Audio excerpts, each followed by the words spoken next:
Sejam bem-vindos ao 6º episódio do podcast Pelo Lento Antropólogo. Neste episódio, apresentamos-vos a segunda parte da conversa com o professor Filipe Reis. Queremos também dedicar este episódio ao nosso amigo, colega e também o primeiro convidado deste podcast e que tanto nos ajudou a lançá-lo, o professor Fernando Florencio, desaparecido no passado mês de julho. Esperemos que gostem e obrigado.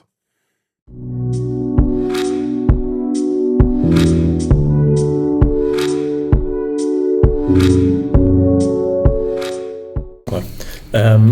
Então pronto, agora também falaste lá está a questão desse contexto e o que é que a antropologia também tem de evoluir com a sociedade e evoluir pronto, também com os interesses que existem por fora. Perguntando, lá está, tentando fazer um bocadinho de futurologia quase, que é, considerando os próximos anos ou como as coisas têm evoluído ou como têm progredido, qual é que achas que são as vertentes da antropologia ou as áreas onde a antropologia poderá crescer mais nos próximos tempos ou nos próximos anos, considerando as evoluções que temos visto? Lá está, como falaste atualmente, o foco, por exemplo, na questão da transição climática e muitas vezes também o foco, sei lá, na questão, por exemplo, muitas vezes género, também é algo que está muito cifrado agora. O que é que tu achas que nos próximos anos, quando poderá ser também esses novos focos, essas novas questões de produção da antropologia a nível mundial, nacional? Sim, não são áreas, eu vou mencionar áreas que não são de todo as áreas que eu estudo, mas questões que hoje são designadas como transhumanismo, por exemplo, as relações homem-máquinas e, portanto, tudo o que tem a ver com as articulações entre nós enquanto seres humanos e a tecnologia, as questões que eu já mencionei da transição, daquilo que alguns chamam a crise climática, ou seja, e portanto todos os fenómenos que a eles estão associados, nomeadamente, por exemplo, a perda da diversidade, seja na flora, seja na fauna, etc. A relação entre homens, entre pessoas, comunidades e animais. Tudo isto são questões que estão neste momento a ser tratados na antropologia, e creio que são algumas destas temáticas vieram para ficar, ou seja, precisamos de ter, obviamente nós precisamos cada vez mais de formas de entendimento daquilo a que se chama globalização, ou seja, e a antropologia, como eu costumo dizer, gosta de estudar a globalização a partir da sua natureza situada. Não é? Os antropólogos interessam-se pela globalização na medida em que muitas vezes continuam a estudar pequenos grupos, não é? Por exemplo, o célebre estudo da Anna Tsing sobre os cogumelos, não é? Onde ela de facto, e nós precisamos de hoje, este é um bom exemplo, acho eu, nós precisamos hoje de etnografias que nos ajudem a compreender este mundo contemporâneo feito de vários fluxos, de pessoas, de capitais, de ideias, de ideologias, e precisamos cada vez mais porque, na verdade, nós estamos a assistir a eu espero bem que não seja ao triunfo, mas pelo menos a uma preponderância de um movimento que já estava connosco há 2 ou 3 décadas, designado por anti-globalização, e que hoje está a impor na agenda política com as consequências que conhecemos. Okay. Pronto, terminando esta parte, e falaste anteriormente que numa outra questão tinhas sido convidado há uma série de anos para fazer um artigo na Visão para falar o que é preciso saber sobre a antropologia, e falaste um bocado dessa questão de... Eu depois posso-vos mandar esse texto. Aliás, eu até o tinha aqui para... Claro, mas, e por favor manda, que é sempre bom, mas falaste um bocado dessa dificuldade de fazer essa tradução para o público em geral, como fazer essa tradução, e a minha questão é, lá está, para esse público que não conhece tão bem, ou não sabe o que é a antropologia muitas vezes, como é que se podem envolver mais com ela, ou como é que nós podemos chegar a eles com a antropologia e fazer essa disseminação? Por exemplo, nós tivemos um projeto agora há pouco tempo em que o nosso foco foi pegar em textos antropológicos ou textos mais académicos, até mesmo dissertações de mestrado e doutoramento, e transformá-los em textos curtos e mais compreensíveis para as pessoas poderem ler de uma maneira mais simples, uma coisa curta, concisa. E a minha questão é, na tua opinião, como é que é possível tentar chegar a este público em geral e mostrar-lhes o que é a antropologia, como é que lhe podemos comunicar com eles, sabendo que eles não têm conhecimento nenhum sobre a área? Ok. Bom, eu vou começar por dizer o seguinte. Nós não podemos... Deixa-me começar por outro lado. É muito importante, aquilo que tu estás a dizer chama-se comunicação de ciência. E hoje em dia, obviamente, porque nós continuamos a precisar de produzir ciência que possa ter um nível de complexidade de argumentação que possa estar a ser permanentemente revista, aumentada, criticada pelos pares. Ou seja, o que é que eu quero dizer com isto? É que muitas vezes nós pensamos, ok, a famosa literatura cinzenta, não é? Que são as teses de doutoramento que são feitas e ficam em depósitos, etc., que depois só dão origem a artigos publicados em revistas que só são lidos por especialistas. Bom, independentemente de nós hoje assistirmos a um sistema, porque as próprias universidades e a produção científica está completamente afetada por critérios neoliberais de audit culture, etc. E, portanto, hoje publica-se imenso, mas muitas vezes a qualidade do que se publica é muito duvidosa, porque as pessoas tentam desesperadamente aquela lógica do publish or perish. Exatamente. Pronto. Portanto, muita dessa produção peneirada dá muito menos. Mas eu quero começar por aqui porque as questões que tu estás a levantar de comunicação de ciência, que se podem colocar à antropologia, mas à química, à física quântica, colocam-se em todas as áreas. Também se colocam à antropologia, não é? Aliás, nos Estados Unidos chamavam isso Popularizing Anthropology. Bem, uma das primeiras pessoas que fez isso foi a Margaret Mead, não é? Percebeu o alcance que a rádio tinha, etc., e foi uma figura pública que precisamente pegava em assuntos que tinham a ver com as agendas políticas e outras, como por exemplo o racismo, ou estudos que correlacionavam níveis de inteligência com racialização, etc. Ela envolveu-se. O Boa já se tinha envolvido em assuntos do mesmo género, não é?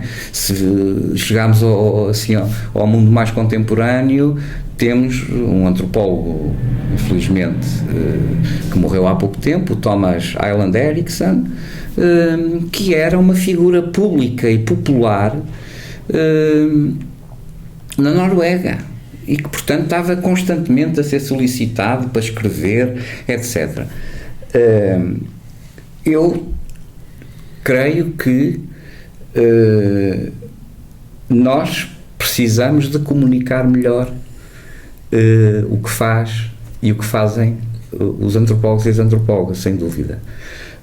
Isso não nos deve levar a pensar que a produção de conhecimento essencial, digamos, um pouco mais encriptado, no sentido em que é para ser visto por pares, revisto, criticado, etc., ele continua a ter uma função muito importante. É por isso que hoje em dia, quando se fala, por exemplo, de antropologia pública,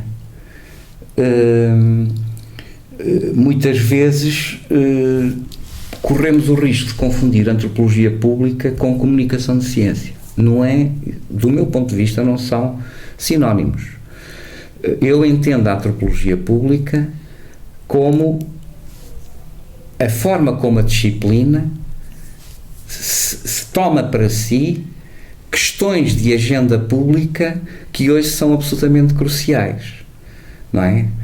Ou seja, que trata das alterações climáticas, que trata da problemática do género, que trata da questão do transhumanismo, que dialoga com questões que são centrais que trata do racismo, que trata de perceber os movimentos populistas, etc. A antropologia pública, num certo sentido, traduz esse engajamento da disciplina com questões da agenda, que são centrais às sociedades contemporâneas.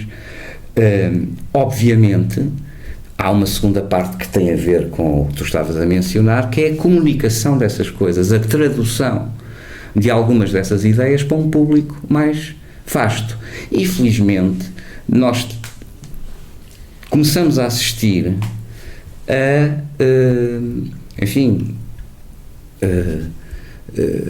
organizações como a vossa, mas também dentro da própria academia, a essa necessidade quase imperativa de encontrar formas de traduzir o conhecimento, por exemplo, que é produzido no âmbito de um projeto financiado. Hoje em dia, um projeto financiado pela FCT ou por fundos europeus, etc., deve prever um plano que não são apenas os papers que vão ser publicados, mas também um website com uma linguagem que permita comunicar aqueles resultados, formas não logográficas de comunicar esses resultados, isto é, que não assumam apenas a forma do capítulo do livro, mas que assumam a forma do podcast, ou que assumam a forma do documentário, ou do filme, etc. Porque, na verdade, sabemos que são formas mais que comunicam melhor com o público que de outra maneira não se interessaria pelos resultados daquele projeto ou daquela investigação. Deixa-me só fazer aqui uma pequena no seguimento disso que estavas a falar. Não achas que a falta, se calhar, de mais antropólogos na praça pública e na esfera pública, se calhar em comentário televisivo ou coisas assim, de serem, como dizes, figuras públicas em Portugal, também não para um bocadinho essa comunicação? Ou essa capacidade de chegar ao público? Sem dúvida, e nós temos muito poucos exemplos em Portugal, não é? E temos exemplos que depois têm uma presença, mas depois deixam de ter. Não é fácil ter presença pública no espaço mediático. E eu acho que aqui juntam-se várias questões. Por um lado, essa exposição pública precisa de treino, o chamado media training. A maior parte de nós não o tem, não é? Depois, mas ainda há montante disto, há de um modo geral uma certa desconfiança dos académicos relativamente à forma, não é? É uma coisa que está muito enraizada no nosso próprio hábitos. Eu estou a usar o conceito bordesiano porque o próprio Bourdieu era algo profundamente crítico. Ele aceitou uma vez ir à televisão e impôs um conjunto de formas como é que ia ser filmado, não podia ser cortado, etc. Porque ele tinha uma percepção muito aguda e crítica do modo como, digamos, a informação, pensamento complexo, se pode tornar absolutamente simplificado, se não mesmo até deturpado, quando passado pelo crivo da rapidez com que uma entrevista jornalística acontece, não é?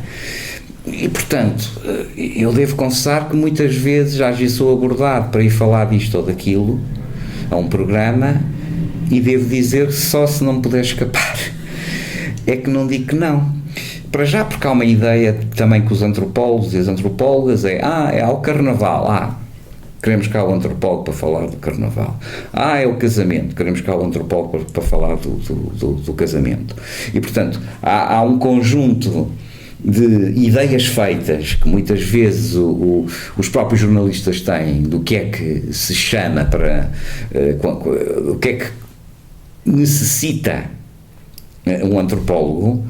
Agora, atenção, isto é distinto de pessoas na área da antropologia que podem ter até as suas carreiras mediáticas a fazer comentário político, comentário de atualidade, etc.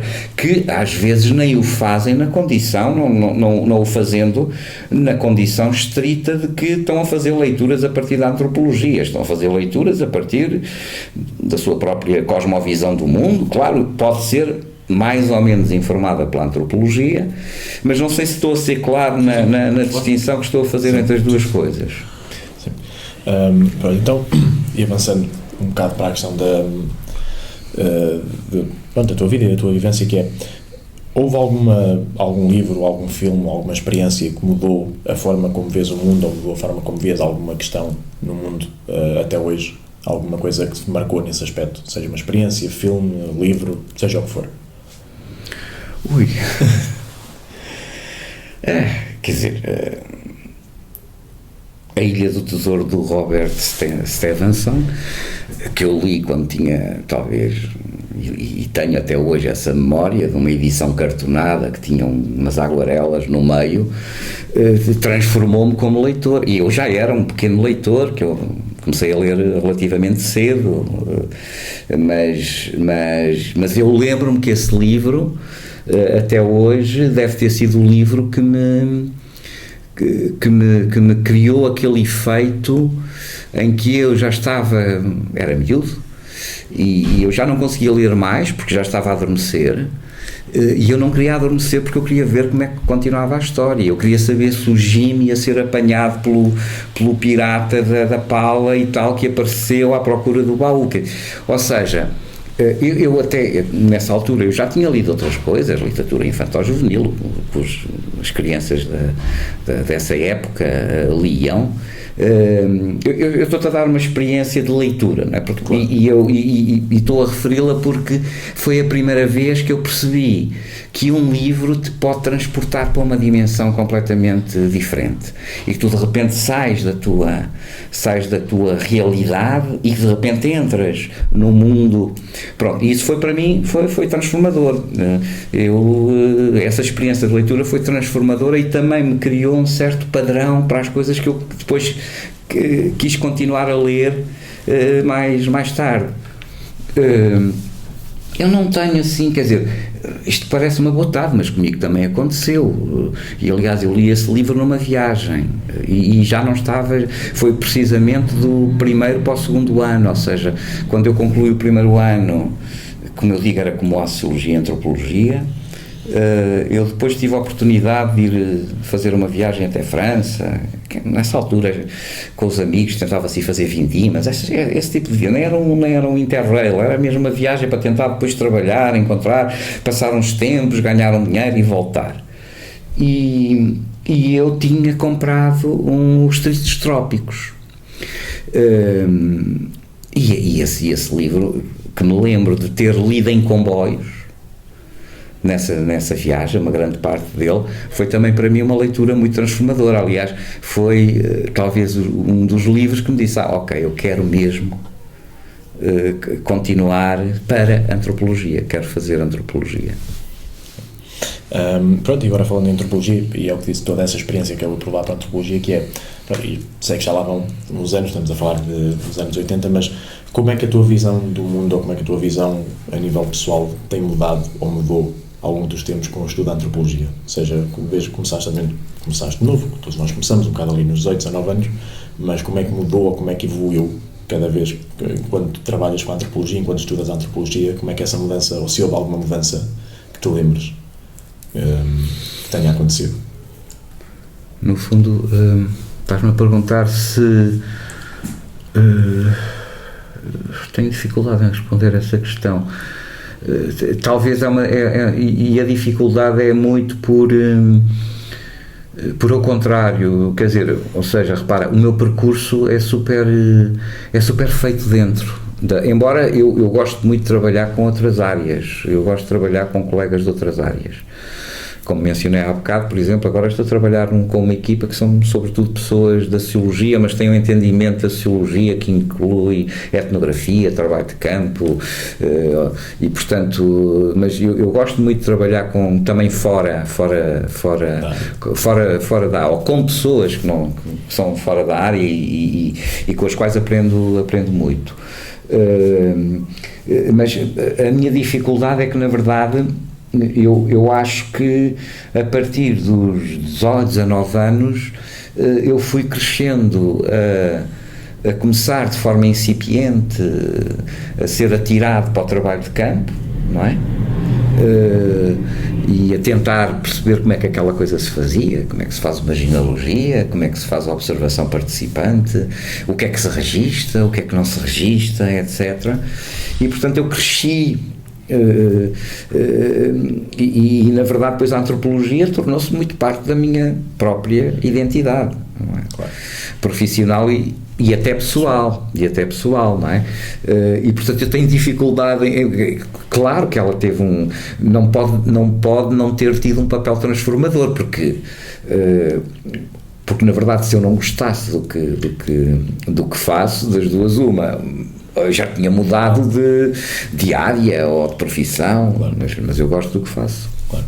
Pronto, então, e agora falando, se pudesses, imagina, escolher alguém do mundo da antropologia, vivo, lá está, morto ou vivo ou morto, uma figura histórica, para poder conversar, que fosse ela quem fosse, quem é que escolherias e porquê é que escolherias essa pessoa? Ou seja, se pudesse agora de repente ter uma conversa ou passar um dia com alguém da história, quem é que escolherias e porquê? Se tivesse de escolher uma pessoa.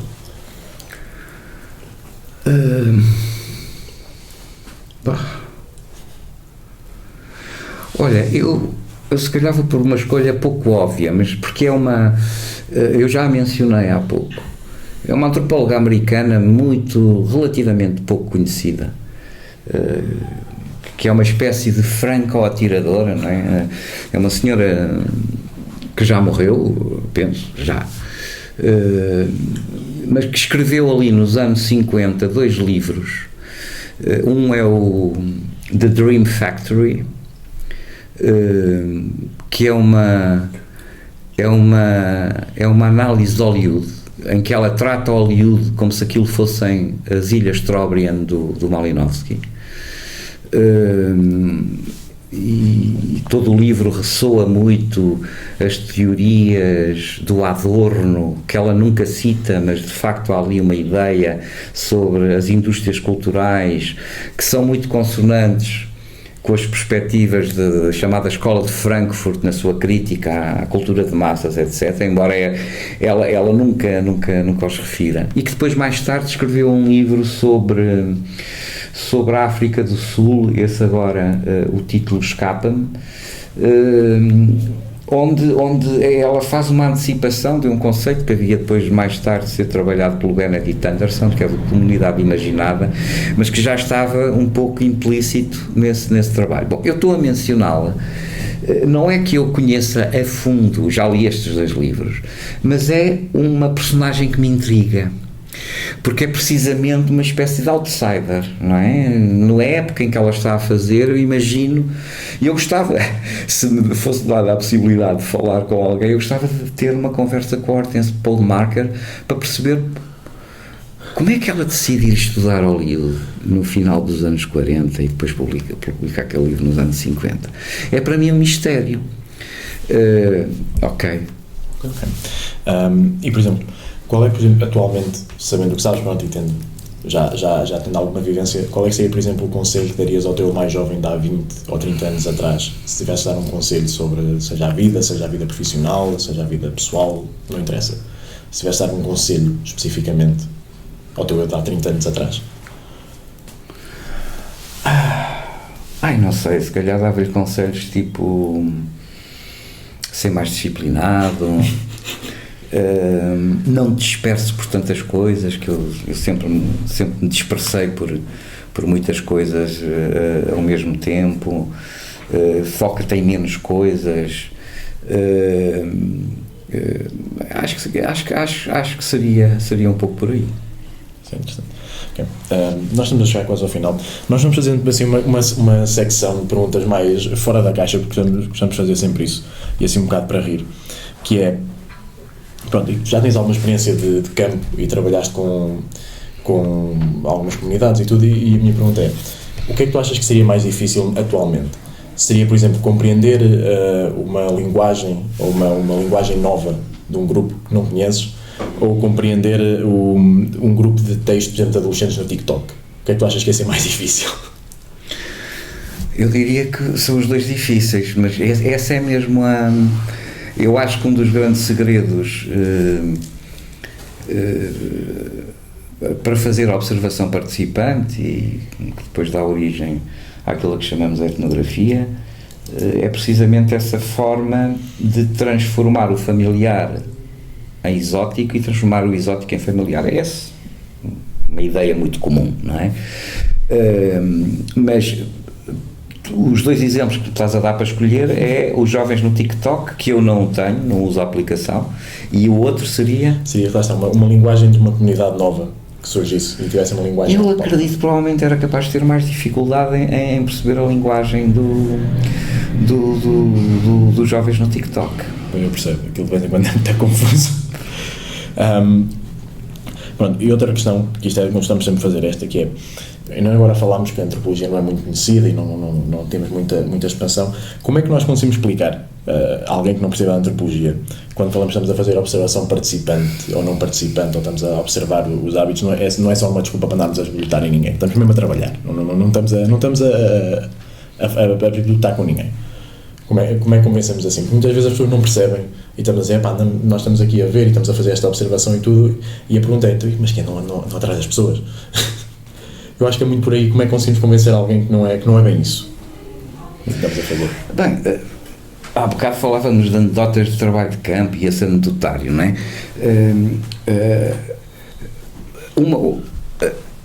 A antropologia feita com os princípios da observação participante tem sempre um problema, que é nós precisamos de explicar às pessoas que estão connosco a razão da nossa presença e porque é que estamos ali. Eu costumo dizer aos meus estudantes que em trabalho de campo há uma máxima fundamental, que é: o meu tempo é o tempo das pessoas com quem eu estou, porque são elas que estão de alguma forma a dar-me também o seu tempo, a permitir que eu esteja ali, que esteja a falar com elas, esteja a observar, que depende muito dos contextos. Às vezes nós somos mais participantes e, portanto, ajudamos nestas tarefas, fazemos isto, há muitas formas, que são também formas de estabelecer relações de confiança e de cumplicidade com as pessoas com as quais trabalhamos. Agora, essa diferença entre bisbilhotar e fazer trabalho de campo é muito importante, não é? É importante em primeiro lugar porque quem já fez trabalho de campo, sobretudo trabalho de campo continuado dentro de um grupo mais ou menos fechado, sabe o papel que a bisbilhotice desempenha no funcionamento dos grupos, chamado gossip, não é? O gossip é uma atividade humana fundamental, não há grupo humano sem gossip, e o gossip não é necessariamente faz mover o mundo, faz mover os grupos, não é? E nós já sabemos isso desde a antropologia clássica. Mas a diferença aí, ela aponta para uma coisa é agir.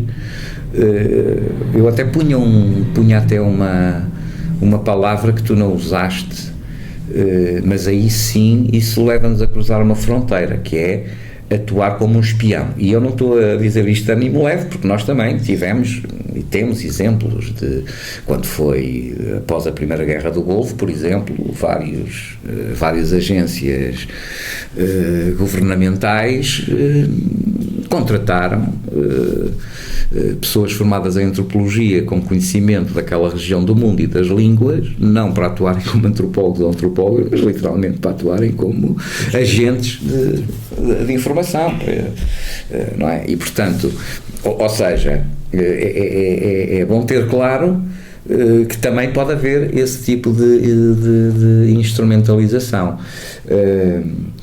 mas eu digamos que a forma como eu costumo dizer, e essa é uma fase do trabalho de campo, hoje em dia nós fazemos trabalhos de campo cada vez mais ioiô, não é? Saio de casa, vou para o trabalho de campo, porque o meu trabalho de campo é ali naquela estrutura artística, ou com aquelas pessoas, e portanto o meu primeiro trabalho de campo era com residência continuada, com uma casa lá, etc. O segundo foi marcado pela itinerância, o terceiro foi marcado por um misto entre as duas coisas, este é marcado por essa coisa, é um trabalho de contacto com as pessoas, observação do que fazem, muitas vezes trocas de informação por mail, por WhatsApp, etc., entrevistas. Hoje o ideal malinowskiano de trabalho de campo, como tipo solitário que vai e fica não sei quantos meses num grupo, hoje em dia é muito difícil de ser feito. Embora há colegas que fazem e conseguem obter o tempo e o financiamento para o fazerem, mas isso é cada vez mais difícil.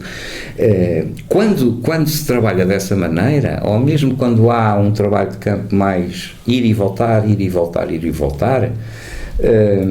eu costumo dizer que o teste do algodão é quando tu chegas e as pessoas já não ligam muito à tua presença, ou seja, chegou ali o antropólogo, não sei o quê e tal, mas quer dizer, notas que há, pronto, que de alguma forma, pronto, há sempre momentos num trabalho de campo em que nós sentimos que há esse clique, não é? Esse momento luta de galos, não sei se lembra o artigo do Gertz, não é? Todos os trabalhos de campo podem ter o seu momento de luta de galos em que de pessoas invisíveis ou de pessoas que causam certo desconforto nos tornamos de alguma forma, eu não digo parte, mas pelo menos, ok, este tipo está aqui connosco, não parece ter nenhuma agenda escondida sobre nós, é isso. Ok. Então, chegando aqui, Pierre, qual é que é a mensagem, por exemplo, que gostavas de deixar ou que achas que deves deixar para aquelas pessoas que estão a começar agora a explorar ou a ter um interesse na antropologia? Ou seja, que tenham interesse ou começar a estudar antropologia ou dedicar-se à antropologia, que já tenham estudado. Qual é que seria uma mensagem que deixarias a essas pessoas? O que é que elas poderiam fazer com esse interesse, ou que se realmente têm esse interesse?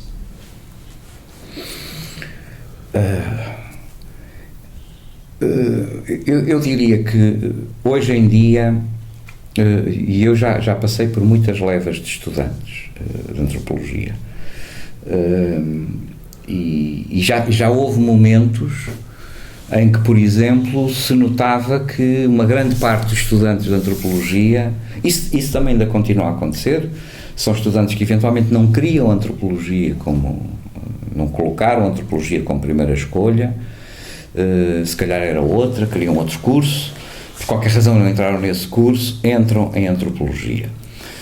Essas pessoas normalmente depois dividem-se em duas, aquelas que nunca mais, que disseram, bem, tenho que fazer qualquer coisa, vou fazer isto, mas nunca chegam verdadeiramente a interessar-se, é qualquer coisa, tenho que fazer eu tenho que dizer aos meus pais que fiz uma licenciatura, eles estão-me a pagar a licenciatura, olha, é antropologia. Há outras que no início dizem, não foi isto que eu escolhi, e depois começam mesmo a gostar da disciplina. Mas, respondendo à tua pergunta, eu acho que quem hoje escolhe fazer um curso de antropologia, em primeiro lugar, seguramente, eu estou a pensar em jovens que estão a chegar à universidade, mas seguramente têm um entendimento, de alguma maneira, com informação que hoje é mais fácil de encontrar do que quando eu entrei há muitos anos numa licenciatura em antropologia, de que a antropologia não é um curso que tenha de uma forma muito evidente uma função que possa estar associada a profissões. Temos uma ideia de que os antropólogos podem trabalhar em museus, podem trabalhar em divisões de cultura, hoje começam a poder trabalhar também em empresas e em contextos deste género, podem trabalhar em questões de património, etc., mas não é todo evidente. Portanto, de um modo geral, são pessoas que têm uma visão de que querem ter uma formação que lhes permita entender o mundo contemporâneo, e voltávamos ao princípio, agora não é? Que eu acho que é uma das coisas que a antropologia nos pode dar, é ferramentas para entender o mundo em que vivemos. Se me dizes, dou um conselho, se puderem viajar, fazer Erasmus, enfim, nem todas as pessoas podem dar ao luxo de fazer isso durante o curso, porque nós temos muitas vezes exemplos de pessoas que têm que pagar o seu próprio curso e têm que arranjar um emprego para fazer. Portanto, atenção, eu não quero ser mal entendido, nem estou a dizer que essas pessoas não vão dar bons e boas antropólogas, e temos muitos exemplos disso, de pessoas que fizeram o seu curso a trabalhar, etc. Mas eu penso que viajar, hoje em dia há mecanismos, eu diria inclusivamente, eu digo isto com mágoa, porque ninguém devia ser obrigado em Portugal a ter que trabalhar, a fazer part-times ou às vezes full-times para ter que pagar o seu curso. Ok? Portanto, as pessoas deviam ter o direito a fazer o seu curso sem ter que fazer isso. Portanto, nesse mundo ideal, eu diria que não quero usar, eu não diria que é obrigatório, mas eu diria, usem uma coisa que eu, por exemplo, não tive, porque isso não existia nos anos 80, nem existia nos anos 90, e só pós-Bolonha começa a existir, que é a possibilidade de fazer, por exemplo, um Erasmus, de ir 6 meses ou 1 ano para um outro lugar estudar. Eu diria que na formação, eu estou a falar de licenciatura, estou a falar já da licenciatura. Eu acho que se for num mundo ideal onde as pessoas não eram obrigadas a ter que trabalhar para aqui está, seria fundamental. Assim como seria fundamental que no ensino da antropologia nós tivéssemos os meios. Eu há pouco dava-vos o exemplo desse exercício de observação que faço com os alunos de primeiro ano. Agora, por acaso, é outra colega que está a dar essa disciplina, mas creio que ela continua a fazer o exercício de observação. E claro, as pessoas vão fazer o exercício. Eu digo que qualquer lugar é um bom lugar para fazer o exercício de observação. Mas costumo dizer, mas o que eu gostava mesmo é que nós tivéssemos os meios para nos metermos numa carrinha ou em qualquer lado e, sei lá, atravessar para Ceuta, ir ali e podermos estar durante... Não era preciso muito tempo, bastava estar 1 semana. E o exercício de observação transformava-se, porque de repente, não é? Nós estamos num lugar onde as pessoas não se vestem da mesma maneira, não se sentam da mesma maneira, não comem da mesma maneira, não é? Portanto, o exercício de fazer muito próximo levanta até mais desafios. É isso. Pronto, se é que alguma vez ensinou, e como disseste, tu vives com a antropologia desde os 18 anos, já é bastante tempo, o que é que a antropologia te ensinou sobre a humanidade? Ou quais é que foram as maiores lições que tiraste ao longo deste tempo sobre o ser humano e o mundo da antropologia? Tu fazes perguntas muito difíceis. Isto é uma pergunta muito difícil.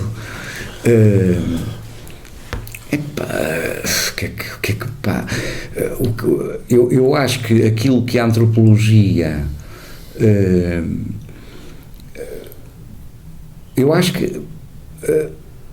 aquilo que a antropologia a mim aquilo que te dá é, por um lado, uma capacidade para te pôr no lugar do outro, ou seja, é uma certa forma de empatia, não é? Que te leva, obviamente, a recusar todas as formas de agressão, xenofobia, divisões, etc. Ou seja, que te leva a... Porque o que a antropologia nos faz é... os antropólogos tornam-se especialistas em procurar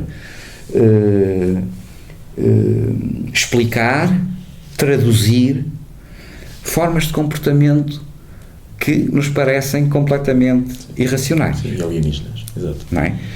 Eu costumo dizer, provavelmente já há, seguramente, mas alguém, se alguém ainda não fez, alguém devia rapidamente fazer trabalho de campo sobre terraplanistas, não é? Para perceber porque é que aquelas pessoas se conseguem convencer de uma coisa, não é? Isto parece-nos absolutamente inverosímil, mas uma aproximação a partir da antropologia, eventualmente cruzada com outras áreas, pode-nos dar uma explicação de porque é que aquelas pessoas decidiram abraçar a crença terraplanista, como é que isso provavelmente as ligou com outras pessoas que partilham as mesmas ideias, como é que esses grupos funcionam de forma tão blindada, tão entrincheirada, que eu estou a dar este exemplo porque pode ser uma boa metáfora para pensarmos esta espécie de guetização,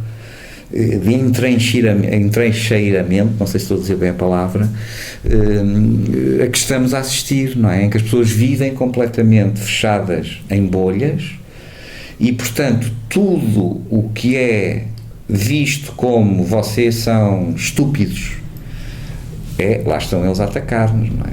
Porque nós estamos a atacar, não é? É como as teorias da conspiração. Não se pode falsificar uma teoria da conspiração. Não é possível falsificá-la, não é? E, portanto, e os adeptos das teorias da conspiração olham para quem os vê como uma espécie de malucos ou de pessoas que têm crenças absolutamente irracionais, simplesmente como pessoas que os ajudam a sedimentar as suas próprias crenças. Portanto, eu acho que já me perdi na resposta à tua pergunta, mas... Sim, mas a questão de realmente aprender e até aprender a ver este tipo de pessoas que normalmente têm essas crenças completamente fora da caixa.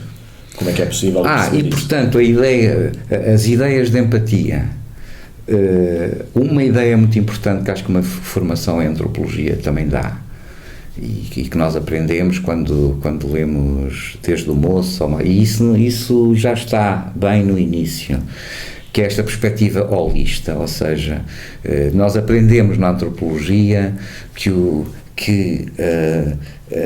estas distinções entre isto é economia, política, religião, magia, parentesco, nós rapidamente, um aluno do primeiro ano chega ao fim do primeiro ano e começa a perceber que estas coisas, mais do que compartimentadas, estão articuladas umas com as outras, não é?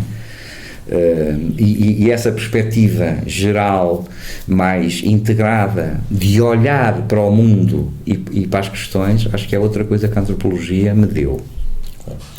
Então, e mesmo para terminar, que é qual é que seria um livro, ou um documentário, ou algo que tu achas que representa o espírito da antropologia, ou que alguém que tenha interesse em antropologia deveria de ler ou de ver para perceber um bocado mais, ou se tivesse interesse, se tivesse a dizer a alguém, ok, para perceberes um bocado, ou para teres um bocado a ideia do que é a antropologia, vê isto, ou lê isto.